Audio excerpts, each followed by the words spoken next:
Good afternoon, I'm TerryTopCat for TerryTopCat Purrsents. I'm with the beautiful, the awesome Maggie K De Monde, but I'm going to call you Maggie. You can call me. As we're friends now, and we've Yes, of course we are. times now. You can call me anything you like, dear. I've had worse than that. And thank you for the beautiful introduction. Oh, you're very well. And beautiful dress, I must say. I remarked that on that when I first saw you. Thank you so much. Thank you. Well, I got this. Thank you. I'm feeling purple today. I got this from a very good friend of mine, Jane, in Cambridge, and she has a company called Trash Chic. And I love the name. Yeah, it's gorgeous. It's all pre-loved clothes, and she does some fantastic stuff. And I've done some modelling for her, and so you know, I always end up getting some really good clothes as well. And this is one of the dresses. Very, very nice. Thank you. So I want to introduce everybody to Maggie. You first came on the music scene, but let's talk about before you joined bands and before you started writing music. So when you grew up in Birmingham, was that correct? Absolutely. Lots of great musicians from Birmingham. We could go a long list, but so many. So many, and you know, because Birmingham was also really known for its sort of heavy rock scene as well. That's right. Yeah. So you know, I grew up with such a bunch of different influences. I went through a heavy rock phase. I was into Black Sabbath and Led Zeppelin, you know, as one is. Yeah. As we were saying earlier, actually, I think we've both got very wide and varied tastes. And yeah, Birmingham, of course, in the late 70s, punk hit, as it did everywhere else. And then that sort of morphed into the sort of new wave, new romantic vibe. And of course we had Duran Duran. Absolutely. You know, and the Rum Runner Club and the Holy City Zoo and the Cedar Club. And around that time, there was just so much going on, you know, UB40, Dexys, the Au Pairs, myself, just so many different things going on. But before all of that, I was very much into drama. I was in the Birmingham Youth Theatre for a while. Yeah, and I'd always loved performing, writing poetry. That was my background. And then got into music. I think originally one of my very best school friends, Shirley, she's still an amazing musician. She plays piano. We started writing songs together when we were really young, about 14. I think we were very influenced by Rock Follies. Don't know if you remember Rock Follies. Yes, I do. Yeah. So we were the Rock Follies chicks back in youth. But yeah. Did you visit London when you, like, obviously they had the Blitz and the WAG Club, you know? I know you're saying about a really great scene, and my surname's Cedar, so I was like, Cedar Club, that sounds interesting. But we did, yeah. I mean, primarily, you know, we were Birmingham based, so everything that was happening, I think, you know, on a parallel, you know, with the Blitz scene, it was all kind of going on. And actually, there were a lot of people, you know, part-time in Birmingham, then going back to London. I mean, specifically Boy George.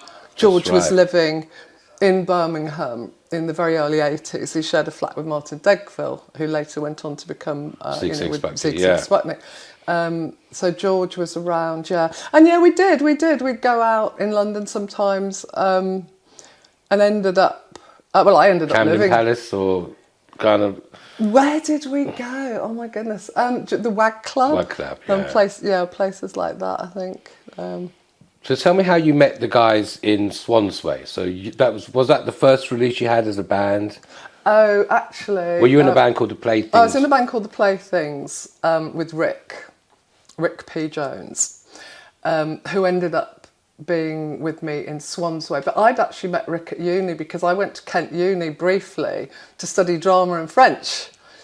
But why French? Did it always alors, fascinate parce you? que j'aime beaucoup parler français, pourquoi pas? So when I was a teenager, when I was 16, I worked a summer season in a French hotel in the Alps, and as a chambermaid. Okay. And we used to dance in the disco there, La Boîte, and drink gin fizz, underage, and dance the night away to Donna Summer. Oh my God, it was so fab. So of course, yeah, I've always had this thing for French, actually. I was conceived in Montreal, and my parents lived there, and my mum was 7 months pregnant in Montreal, and I sometimes think maybe the reason I have this kind of love or this instinct for French is maybe because when I was a baby in her tummy, I was absorbing the French speaking in Montreal. Very possible, I think so. But now you asked me, how did I meet Rick? I met him at uni, and he was playing in a band called the Stay at Homes, which I think John Peel was quite keen on. And my first kind of performance on stage with a rock band or a punk band was with Rick's band, the Stay at Homes, and myself and Mary Ann, who was Giles, the bass player's girlfriend. We were there in our leopard skin, you know, and our fabulously coloured hair, singing backing vocals, and I think that gave me the I needed that gave me, what's the word? Validation or that confidence? Gave me that's what I wanted to do. Right. That hooked me in. The clarity, that's it. That's what and so actually I didn't stay at uni because I knew I had to be in a band. And Rick was a little bit older than me, so he finished his degree, came back to Birmingham, even though he was from London. And we formed Playthings and did a lot of local gigging. We rehearsed at the Rum Runner where Duran Duran were rehearsing as well. And I think Duran Duran must have come out and seen us. I seem to remember them coming to one of our gigs at the Golden Eagle. And they said that we were the other best band in Birmingham apart from themselves. We heard that. They didn't say it to us. And then I think they recommended us to go on this TV show called Look Here that Toya was presenting, because Toya was from Birmingham. And so me and Rick then, we disbanded Playthings. It wasn't what we wanted to do. We wanted to do something completely different. And we met this really interesting guy, Robert Shaw, who came from a very different background to us. He was very into Joy Division, you know, and he's sort of darker with what he did, more alternative in a sort of the Joy Division type of way. And whereas me and Rick have been more sort of glammy pop. But we all got on so well, the three of us really got on well, and we decided we wanted to do something completely different, but we weren't sure what or how to do it. But the premise was that we would just work together. So we decided, right, we'll start off by playing instruments that we don't know how to play. So they said, Maggie, you play drums. I went, oh, all right then. Rick, you play double bass. Rob got it easy, actually, because he could sing anyway. So, but first of all, we were just like double bass and me on a little snare drum and a hi-hat and a tom-tom, a bit like the Stray Cats used to be, you know, with the stand-up drummer. So that was how we started off. And just so happened in Birmingham, we lived in Moseley, as did so many of the musicians. Simon Le Bon did as well. We all had these sort of housing association flats. And UB40's manager happened to be living in the flat next door to us. And we rehearsed in our little bedroom.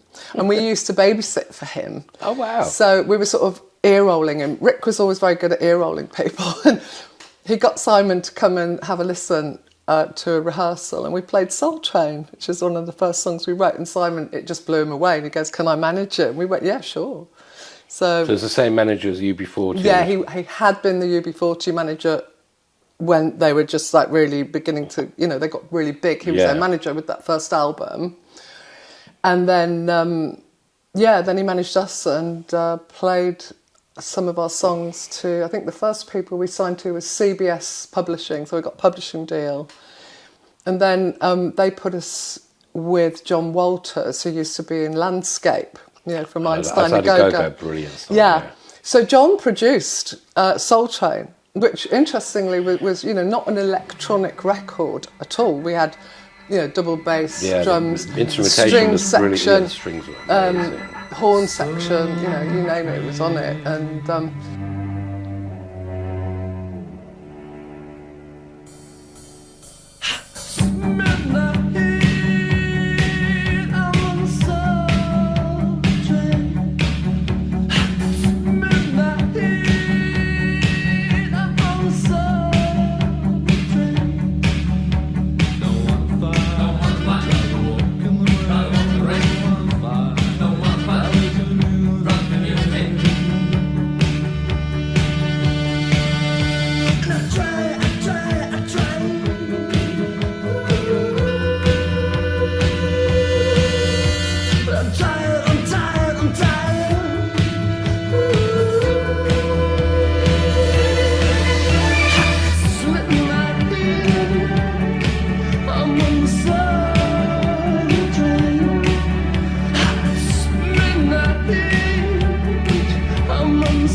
funnily enough, we recorded it at the Womble, where they recorded the Womble song, you know, the Underground Overcoat I love Wombling that Free. song, yeah. A little studio in Fulham, I think it was. But yeah, Soul Train, and that was... So it must have been really exciting to go on Top of the Pops, because that was the programme back in the day. It was really. exciting. Yeah. It was Who so else was on there when exciting. you first made your debut? Oh Can my you God. remember? With Swansway, yeah. Oh my God, I think if I'm not mistaken, I think Morrissey was on. Okay. When he had his gladioli in his back pocket. I think possibly Marillion was on, but I could have that wrong. But With Fish, I presume. Possibly, yeah. But if it wasn't, because I was on Top of the Pops again with Scarlet Fantastic. So if Marillion weren't on with Swansway, then they would have been on with. And how were your parents? Were they very supportive of you Very. doing music? Oh my God, so supportive. My dad, bless him. They were split up at that point. My mum was brilliant. I mean, she was always, as we were growing up, she'd drive around in a sports car and she'd always have all the soul music on, you know, the Motown stuff, and be singing along I love that. really loudly. And yeah, so she was really, really musical, and she'd dance madly around the room. You know, you couldn't stop her dancing. She still does, actually, to Barry White, and she's 93 now. Oh, bless her. Oh, that's Amazing. Well, Well, the fact that she can still dance is amazing. Absolutely. And still loves her music, Great and she's great all there. choice as well. My dad wasn't living in the country at the time. He was actually in Cape Town, and he was obsessed with our music, and he was so proud. And he used to take little cassettes around all the radio stations. This is my daughter, can you play this? And he would wear our merch as well, he'd wear our T-shirts. So I mentioned Top of the Pops because, you know, that's the programme you go back to your family, or you'll be like, the parents will be like, oh, you know, my daughter or son's on Top of the Pops, and it's a big deal. It was actually, and it was kind of, along with the Tube, there was some So you great mentioned the shows. Tube, because we actually got to interview Chris Cowie, and I love Chris Cowie. So he was behind the Tube with Malcolm, and obviously the Malcolm, producer of Top Jerry. of the Pops as well, and Yeah. lovely guy, and interesting Amazing, stories. amazing. So that must have been going on the Tube as well. That must have been great Yeah, as well. fantastic. We were on the Tube live with Swansway and our whole orchestra, which was quite need to something. watch that. I think it's on YouTube somewhere. Great. And we were also, the Tube came to Birmingham and filmed Swansway in the Review Bar, which is a little strip club in Handsworth. So there's a lovely little piece of film of just the three of us playing from back in, probably 84. And then I think in 86 or 87, probably 86, with Scarlet Fantastic, myself and Rick and Jack, our manager at the time, we went up to Newcastle and filmed a really lovely piece of film, which is still one of my favourite to this day, of no memory. And it was directed by the guy that had done quite a lot of Elvis Costello videos. So... So before we get on to Scarlet Fantastic, so you we're did, still how on many albums Swansway. did you do with Swan? Just the one album? just the one album, yeah. And did you tour abroad, or did they release it in America? We toured extensively in the UK. We played in Paris a few times. We played in Frankfurt. We were often in Amsterdam. I think it was Amsterdam. That was the head of. That was where the headquarters of MTV was, wasn't it? So we were there. So yeah, we did. It was Germany, France, and England, really. Britain. And we recorded in New York, which is amazing, with Mike Thorne. Is it Electric Lady or Electric Lady Land? I'm not sure. Electric Ladyland. I think, Yeah, the studios. And God, it was such a great time being there. You know, we were just these kids from Birmingham with our sort of rag market or Carn Bell clothes on and everything. But I guess we kind of probably looked pretty good, but you know, hadn't really paid much for the clothes or anything. But it was such a great period. We stayed at the Chelsea Hotel. We'd asked to stay at the Chelsea Hotel before it got refurbed, when it was like mucky and smelly, but fabulous. The atmosphere there and the people. One morning, Rob woke up and his orange juice that he'd left overnight was just full of cockroaches, and the room had to be fumigated. But we had great times going out to Limelight, to the Area Club, to the Pyramid Club. Grace Jones was hanging around with Dolph Lundgren. Yeah. It was such a cool... And we got A-listed for all the clubs because, of course, we were, wonderful. you know, with the record company recording. Did you do any gigs in New York at all? No, I wish I would have liked to have done. There's still time yet. Yeah, exactly. New York! Yeah. So tell me how the band disbanded, and then you and Rob kind of formed Scarlet Fantastic. Yeah, it was me and Rick. Rick, sorry. Yeah, no worries. Rob was a singer. Rob was a singer. Is he still doing music? He is actually. Yeah, I love his voice. He's got an amazing voice. Yeah. But he also, if you look on Instagram, he's Robert Shaw Art. He's such a great artist. Honestly, his digital spiritual photography is unbelievable. He takes these amazing photographs and then he sort of does them up by hand. They're just beautiful.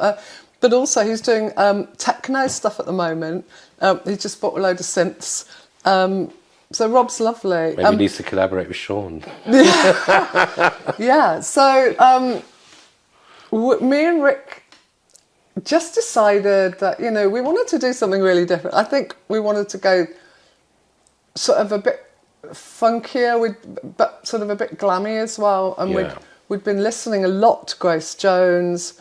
We'd been listening to Nile Rodgers for sort of the grooves. And we just wanted to do something a bit just different, you know, just move on. And so we all parted company in a very affable manner. You know, we were all we didn't fall out or anything. I'm still really good friends with both of them today. And so then, me and Rick started recording. Well, how did the name come up? Scarlet Fantastic. Yeah, it's a brilliant name.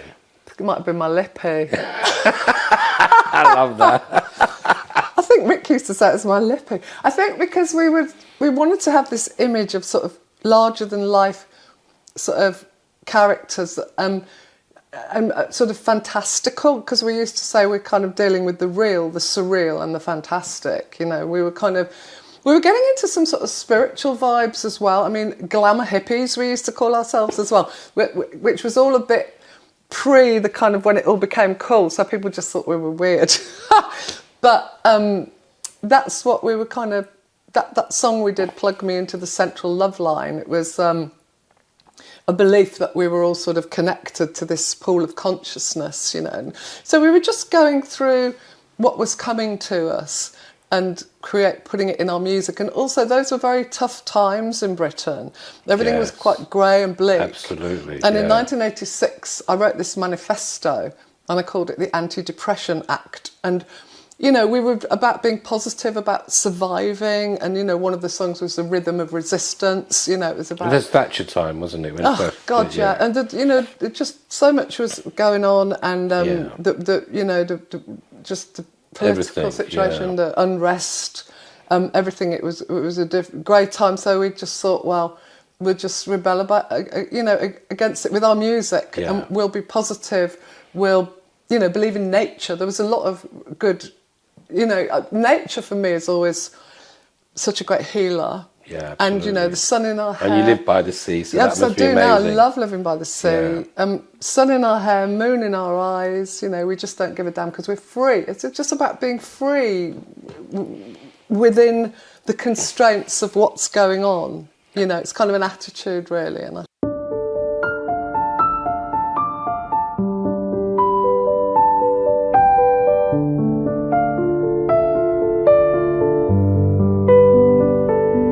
in a better day, oh, in a better day, oh, darkness, don't carry me away, let me see in the sun for another day, and this pain deep in my soul, don't let me fall into that hole as I look up to the sea. A little bird flies over me, unless I should forget. I know I can be free in a better day, in a better day, in a better day, in a better day. Darkness,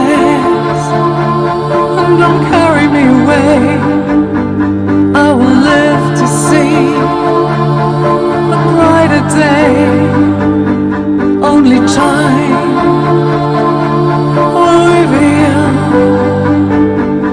just how my heavy heart will heal in sweet music. Oh, I'll find some peace to soothe my anxious mind as I look up to the skies. The autumn clouds are passing by, and darkness don't cruelly deceive, sorrow is blinding. So around that time when Scarlet Fantastic came out, there was so much great music. One, so also some really great female singers. So you had like Corinne from Swing Out Sister. Oh, yeah. You had Annie Lennox from the Eurythmics. Annie So it was a great Lennox, time because there was a period where it was mostly the artists that were really popular were bands and males. But that time there was a lot of female great artists for you to be inspired by, or Absolutely. you to inspire other upcoming artists as well. Grace Jones. Oh yeah, we love Grace. Amazing. Oh my God, Grace Jones, yeah, Yeah. amazing, Grace.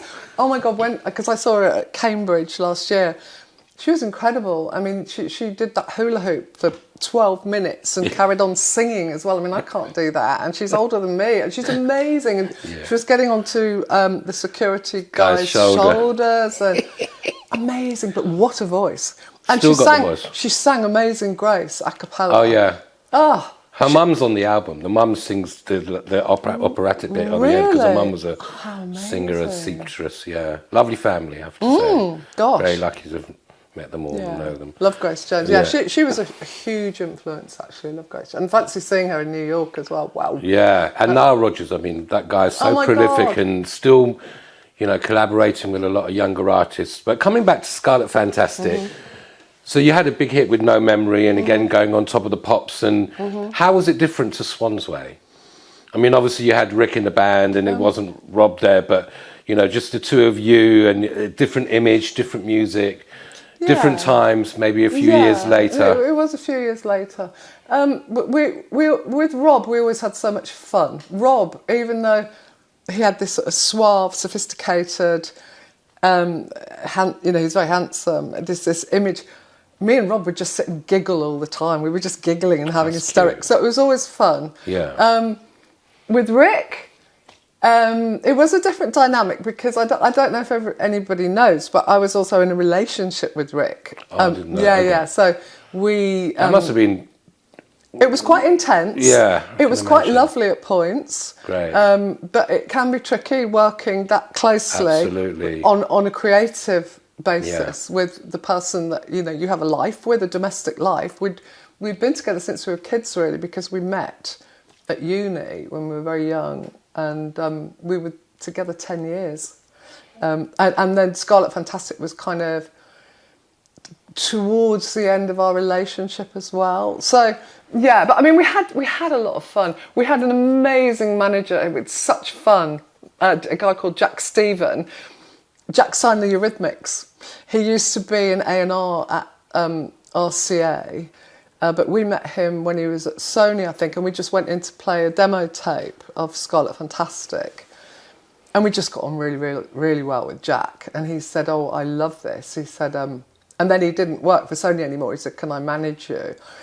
And Jack liked to party big time. And he was actually the son of Stuart Stephen, who was the editor of the Mail on Sunday and also the Evening Standard. Okay. And Jack's mother had been a surrealist painter and a Russian pop star. So Jack came from a really interesting background, and absolutely. He knew how to have fun, which suited us. So. Did you hear so many horror stories? I mean, I mentioned when we were talking before coming here that, I know Steve Singleton, I know Mark White from the lovely ABC. Yeah. And it was very different times in the 80s, and we'll go on quickly about how different it is in the music now. But, he was lucky. He had a really good manager in America who looked after Jodie Watley and all these other Frankie Goes to Hollywood. So, and you hear of so many tales of artists, particularly of getting really bad contracts, but also being ripped off by their managers. But he was Right. lucky like you guys, and he had a very good manager. Our second manager, Jack Stephen, mine and Rick's second manager, was just a whole heap of fun and very honest. That's and, brilliant. Yeah, he was lovely, Jack, and we kept in contact for many years. He's now living in Dallas, so. Still involved in music or not really? I think he is actually. I'm not really in touch with him, but it's really weird. I had a dream about him the other night, and I thought, oh, I must get in touch with him. So I probably will do. Hello, Jack, just in case you're listening. And I love how you're still friends with your ex-bandmates. That shows you a lot about you as a person as well. I have to say. It's as much as I can. I do try and have good relationships with everybody. There are the odd one or two that unfortunately it's not been able to I can sustain. relate to that. Not my fault. Sure. Well, so briefly, so a couple of albums you did with Scarlet Fantastic. Oh no, we just did the one actually. But you did Reverie as well. Yes, of course. Yes, I did one with Rick originally back in '87, but I've done several albums since then. Sure. And one of my favourites was an album called Union with Martin Watkins, and Martin's the keyboard player with Mark Allman. Yeah. I love that album. And also with Leaf, my late husband, we were signed to Pete Waterman.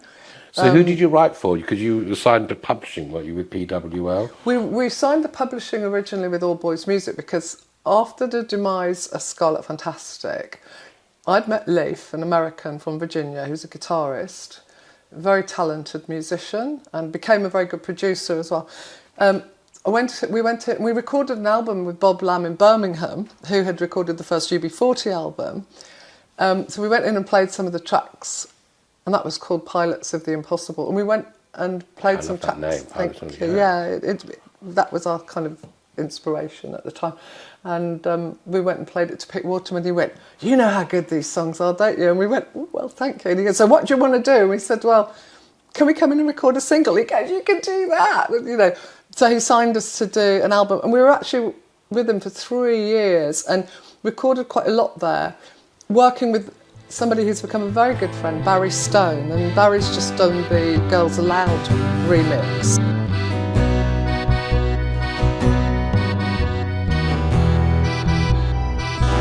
Take me away for a year and a day, where the sun never sets, no skies of grey. Tell me your tales of endless glee, and keep me warm in your fantasy.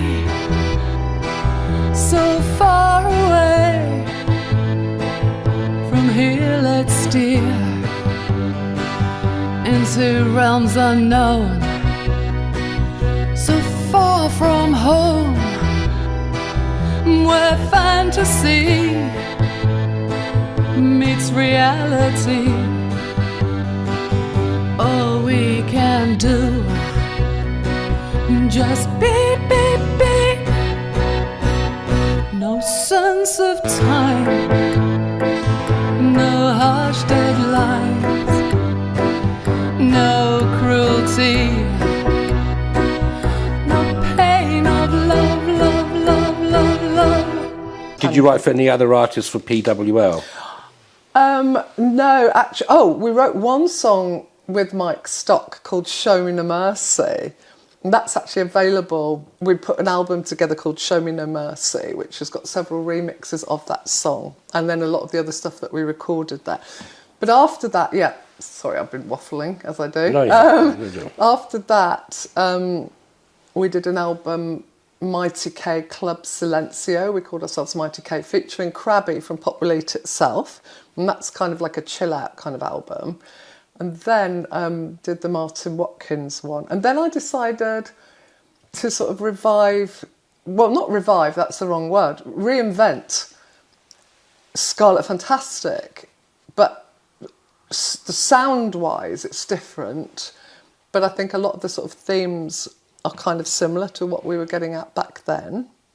The sort of the communing with nature, the feeling of surviving in difficult situations, grace, just...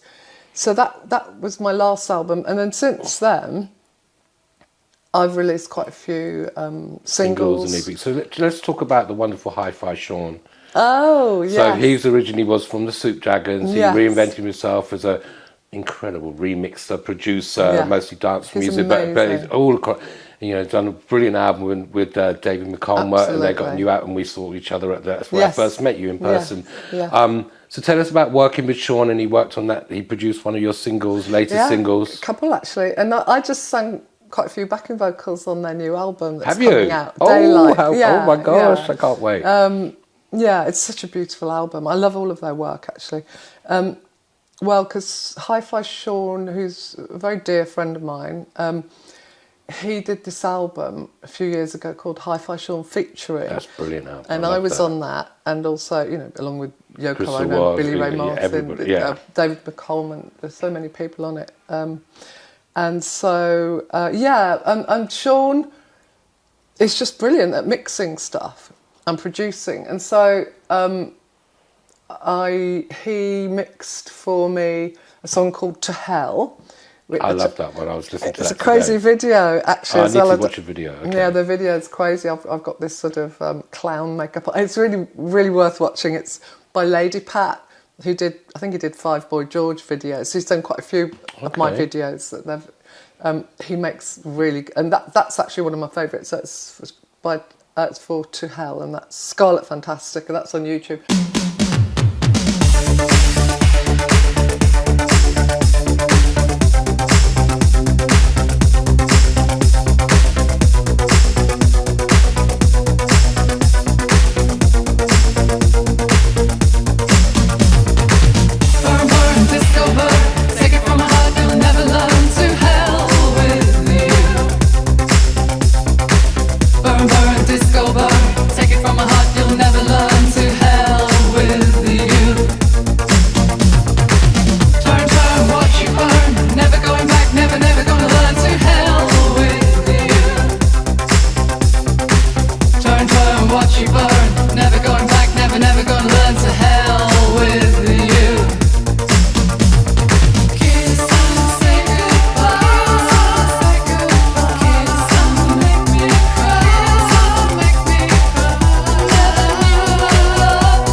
Way for Love.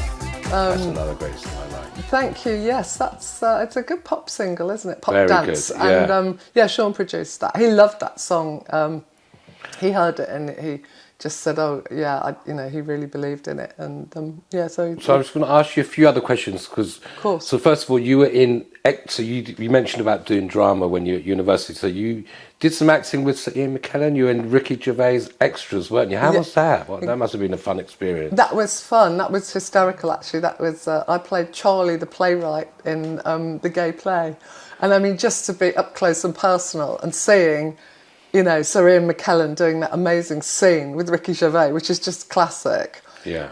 Teaching Ricky Gervais how to act. It just is so tongue-in-cheek and so just brilliant. Oh, God, it was great. It was what a lucky experience to be able to do that. Yeah. And I want to mention this. So this is next Thursday on the 13th of June. It's Duran Duran En Scene. This is a set of photographs by your late brother, Paul Edmond. Yeah.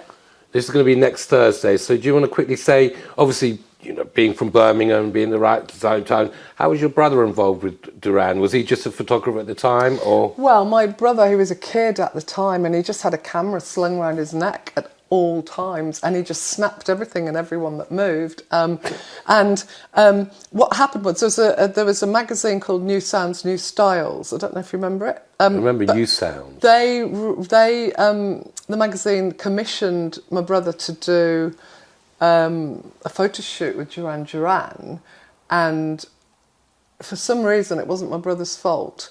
It never got delivered in time for it to, and then the magazine folded. Oh. So my brother had all of these amazing photos, but then Duran Duran kept asking him to take more photos of them, so he just took loads and then he snapped them in their environment in the Rum Runner, and then but also he took pictures of Patty and Jane. Yes. And, you know, that's Dick from Fashion, that's Leah Dell, she used to model for Patty and Jane. And he snapped everybody in the Rum Runner and the Holy City Zoo, and just caught that whole scene between 79 and 82 in Birmingham. And, so I had all of these photographs. Paul died 9 years ago now, and I just thought they really need to be in a book, they really need to be out there. So I sort of did this shout out on Facebook. And a couple of people got in touch, and one guy, Martin Tracy, who's absolutely brilliant, said, I think I can help you, Maggie. And then he brought Andrew Spark, the publisher, down to see me down by the beach where I live, in the south of England. And I got all the pictures up on my iMac, and them going, oh my God, they're amazing, you know. So we did a publishing deal for 3 books, photo books. That scene at the time was just quite incredible. Most people were self-styled, unless, of course, they went to Carmen Bell, or even Yaya, which was a little shop in the back of Digbeth painted yellow and blue, run by Martin Degville and Jane Farrimond, Yana Yaya, who later became the keyboard player in Zig Sputnik. So they were making clothes. Also, a good friend of mine, Zena Fuller, she was designing jackets. She designed the jacket that I wore on top of the Pops. She made several jackets. The Rag Market was an amazing source. And of course, all of the bands at the time were wearing these clothes, you know, whether they got them from Carmen Bell or whether they'd sort of got them from Yaya, or, you know, just because nobody had any money. It was all about creativity. There's so many bands on the scene at the time. Quite a few people are here tonight. I mean, there's Basil from Steel Pulse. Where are you, Baz? Is he here or is he out there? Anyway, he's here tonight. Hello, Basil. Okay. So there was Steel Pulse around. There was UB40. There was Dexys with the Au Pairs. There's myself, Swans Way and Scarlet Fantastic. We've actually got Rick and Rob over there from Swans Way and Scarlet Fantastic. And even the Playthings even before. And we've even got Tim the drummer from the Playthings, and we supported Duran Duran on their first tour on a few dates, and we've actually played at Aston University. And yes, of course, Fuzzbox, oh my God, one of the best all-girl bands on the bloody planet. From Birmingham, Dixie Maggie here tonight, so give it up for them. So yeah, fashion and music inextricably linked, of course. You know, you can't go on stage wearing your dressing gown and, you know, no makeup and hair clips. Well, you could. It would be a great comedy show. But Jen, what the dear? The Rainbow. Oh, a good friend of mine, the Rainbow, does, bless her, Cookie Crumble Lady. I love Lorraine. She's got like 10 million followers on TikTok. But, you know, hey ho. But generally, people kind of create some kind of image on stage, makeup, fashion, music. Yes, absolutely, hand in hand. And Birmingham, my goodness, we did it fabulously with all of our finery. You know, you couldn't, you know, London, Manchester, Liverpool, Birmingham, come on! Absolutely no.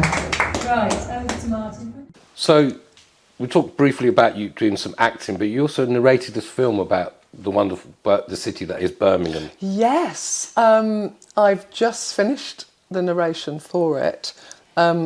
It's called, it's a film documentary. There's going to be quite a few episodes. The premiere is in Birmingham on November the 22nd. It's called Birmingham, a City Rooted in Talent. Got I love that. So many people in it, and a lot of music people, including some of the heavy rockers like Tony Iommi. But we've got someone from UB40, Joan Armour Trading, Fuzzbox, myself. I'm doing a bit of presenting on it as well, but I'm narrating the whole thing. We've got footballers, we've got Jasper Carrott, the comedian, Carl Chin, the historian, Leslie from the Au Pairs. Remember the Au Pairs? Yeah. Gosh, there's just so many people. And they're just talking about how they grew, their experiences growing up in Birmingham. Oh, a guy from Ocean Colour Scene. Yeah, Ruby Turner, she's fab.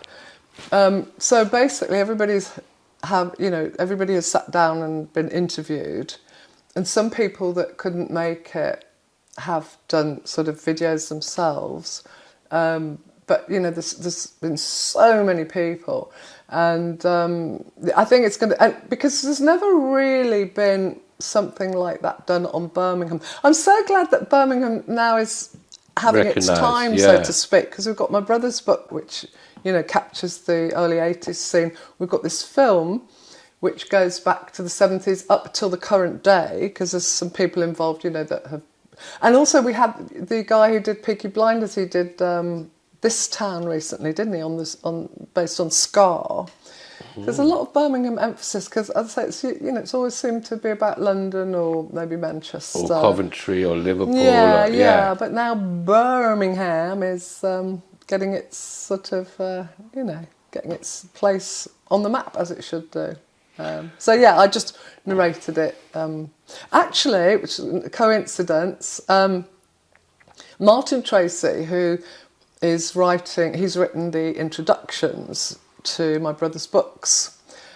He's also one of the producers, along with D.G. Torrance, so the pair of them have a production company called Contrary Trees. Oh, I forgot to mention Boy George has written a foreword to one of the books as well, for their Duran Duran books. Yeah. Wonderful. Because he was there at the time, and I've written a foreword as well. And so has Mulligan from Fashion. Do you remember the band Fashion? Yeah, I've actually friends with them on Facebook. Yeah. Yeah, they were an interesting band. They were from Birmingham as well, weren't they? Yeah, of course they were. Yeah, Fashion. Mulligan's also in the film documentary. So that's something really wonderful to look forward to. So coming back to music, Maggie, you're working. You said you're working on a new album. We mentioned the wonderful Will Crewston off camera. Yeah. And he's going to be.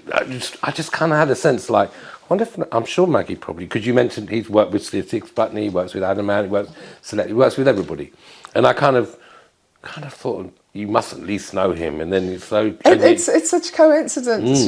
You also said that you thought that he could be someone that I should work with. I said, well, I do.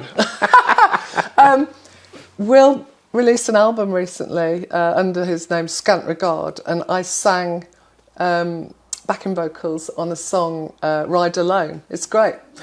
And he played guitar and did a beautiful job of it as well for my song Cowboy Guardian Angel, which I wrote about my late husband, because he was kind of a bit of a cowboy in the nicest way. And Will has that. I wanted a kind of that sort of westerny, bit David Lynchy. Yeah. And Will is such an amazing guitarist. He is. So you know what? I went and hung out with him at his flat one afternoon, and he just got it immediately what I wanted to do with this song. I played it to him on the keyboard, and I just described the kind of guitar I wanted. And the next thing you know, the next week, he'd recorded it for me, sent it over, and it was like, wow. And Hi-Fi Sean has just mixed it. And Hi-Fi Sean said he couldn't stop crying. Oh. He said he just couldn't stop crying. And I played it to two other people, and they're crying as well. So, oh, that's a good reaction, though. It was a very heartfelt song about... Leaf. Yeah, meeting Leaf. Because when I met him, I was living in Dublin, and we met. And I was actually living with someone else at the time. But I met Leif, and basically that was it. We hooked up to write a song together, and we ended up getting a plane to London and then flying to Turkey, and we were married within 2 weeks. And then we were together for 27 years. Wow, that's amazing. Well, I married a cowboy. So. And you have a son as well, is it from Leif? Yeah. Leif and I had Sean Vincent, bless him. And he's a musician too, you say? say? My God, he's a drummer. Oh, crazy, hey? He's actually really good. Honestly, I'm not just saying it because he's my son. He blows me away when I hear him play. It's really powerful. Well, you must blow him away with all what you've done as well. Well, I don't know. I'm his mum. No, but you've done some. I think he's work. quite proud of me, actually. Of course bless he him. is. I'm very proud of him, and Great. you know, we've been through a lot together. He lost his uncle. I lost my brother 9 years ago. Then he lost his dad when he was only. My son was 17 at the time. That was quite hard hitting at that age. But no, he's brilliant, and when he drums as well, he makes it look so effortless, and yet there's such power there. And he's a lovely lad as well. He's turned into a nice young man, which is, you know. Well, you obviously did. You both did a good job. Oh, thank you. Yeah. And I think, young people are the future. I mean, they've got to be listened to, respected, and admired, because it's so easy. I went and saw this brilliant band called Black Gold recently, and they had these 3 little kids. They were all kind of rappers, and had a rapper before, but he was with a DJ. But they had a live band, and for me, it's all about live music. And the difference between them, those three guys, where they were more charismatic, they're called Froze Mode. They're brilliant. Check them out, everybody. Oh, well done. But the live band was brilliant, and they were just. I met them before and after, and you know, you do see how people are really different off stage and on stage, and you know, I really admire any artist who has the confidence, one, to write the material, to actually put themselves out there. Can be. Let's talk quickly about the music industry. It's obviously changed a hell of a lot since you started recording, and now with streaming and everything. So where can everyone find? First of all, find. You know, you got this new album coming out. Where can everyone find you on social media? And quickly, what you think about the current state of the music industry, as there's only a very few labels left. And it's well, everything kind of has to be kind of self. You know, you have to kind of do a lot yourself these days. Yeah. You know, it's quite. I mean, unless you're kind of, you know, I don't want to say really young, because that's kind of sounds a bit. But as a sort of an older artist, a legacy artist, I know myself and a lot of my contemporaries, you know, very talented people. We do it all ourselves. We don't. It's unusual to, you know, get a new record deal, but because of the way that the internet is, you know, you can kind of have quite a far reach, absolutely, without needing to have the backing of a major label. But it does tend to be the sort of new, young, up and coming, talented young artists that tend to get the record deals, but they're hard to come by as well. Mind you, having said that, back in the day, it wasn't that easy to get a major record deal with a good advance as well. We had to work at it, you know, and we had to push really hard and believe in ourselves and just keep on and be willing to fail. But is that what advice you'd give now to new artists? I would say just carry on, believe in yourself. Whatever anyone says, just bloody well ignore it and just believe in yourself and keep on doing what you do. Yeah. You know, and quite often it's the ones that stay in it the longest are the ones that will get there in the end because they didn't give up. It's not, you know, self-belief is so important. And, you know, it's if you can be bothered to make the effort to do all of the stuff that you need to do to sort of self-promote, just go for it. And then maybe, you know, who knows what can happen. You just got to keep. I just believe if you've got something you want to do, just do it and put it out there. And I mean, that's what I believe back in the day as well. And then, you know, when I say back in the day, I mean in the 80s. But we were lucky enough, and even through the 90s, we were lucky enough to have quite good record deals.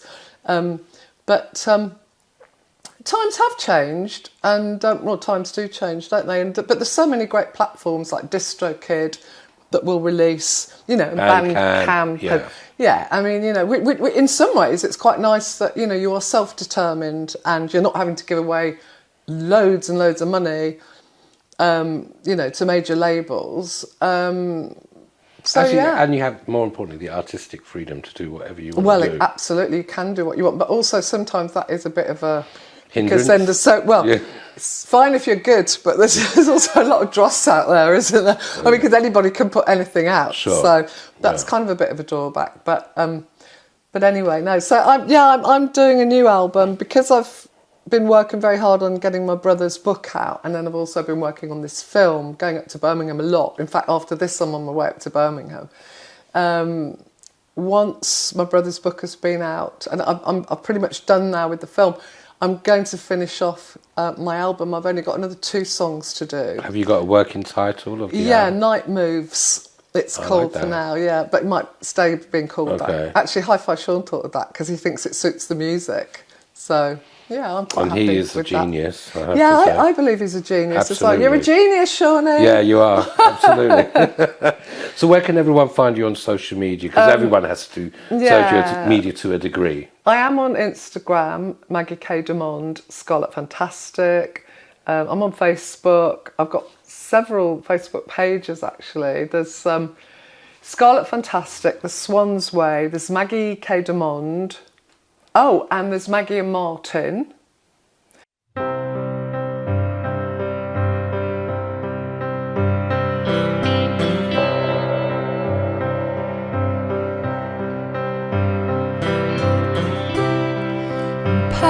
face in the rain, my love, a floodgate for a dream, like sea spray on my face, oh love, aquamarine. I reach out into the rain, and there's been so many goodbyes. I call your name in vain, and now the two must fly.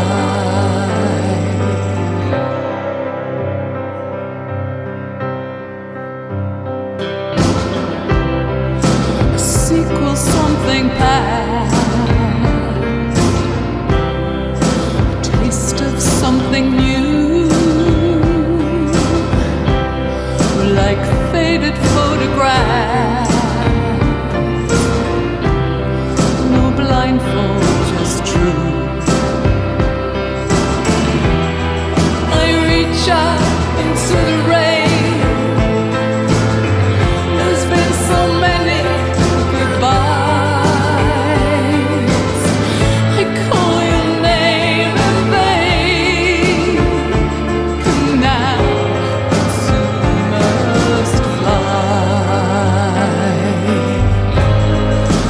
When the bird it flies so free, out to the wild unruly seas, will I return to where I came? Who knows but love the journey just the same. Have you ever collaborated with Mark Ormond? No. Obviously, he must be a good friend of yours No, I with haven't. Martin and all that. Yeah, Mark's lovely. I've met Yeah. Mark a few times. In fact, back in '95, I went to Bologna with Mark and played in his band on Oh, stage lovely. for this Oh. big peace festival He's a in brilliant the big artist. square in Bologna. I was with Neil X, the guitarist, I love John Neil, Green. yeah. Neil's lovely. John Green, the keyboard player.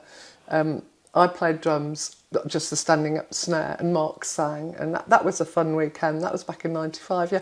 But I did the album Maggie and Martin with Martin Watkins, who still plays keyboards with Mark. So yeah, but I haven't actually done a collaboration with Mark, apart from just played live with him. But I just want to sincerely thank you. That's been one of my favourite interviews. Oh, No bless disrespect to all the other artists that we've worked with, and we always work. Mark, Anthony, and I thank you for filming and editing. Thank we you always so choose. much. It's either one of us like so we need to interview this person, and we always have a great interview because we really take our time and get have a little bit of dialogue with the artists beforehand, and I want to make sure that everyone's feel comfortable, and this has been truly a wonderful experience. And plus the fact David and Hi-Fi and Sean, there's even another bonus. But Maggie, thank you so much for a beautiful interview, and well, thank you. hopefully I'm going to come next Thursday to Birmingham. That would be nice if you could. And if not, I'm definitely going to be supporting you with everything you do. Thank you so much. Well, I'll keep you posted about when the album's coming out. But Yes. thank you as well. I mean, you're lovely. Oh, You're a thank great you. interviewer. Oh, thank And you. thank you as well, Mark, for doing the lovely recording of it and everything. Mark Anthony. So, thank you, Mark Anthony. Yeah, it's a great name, actually. In fact, my son's full name is Sean Vincent Anthony. Anthony's a good name. Oh, of course, Mark Anthony's a very good name, isn't it? Ooh. Brilliant. Absolutely Thank you. brilliant. Thank you. TerryTopCat for ClusterView.com for TerryTopCat presents Maggie K De Monde.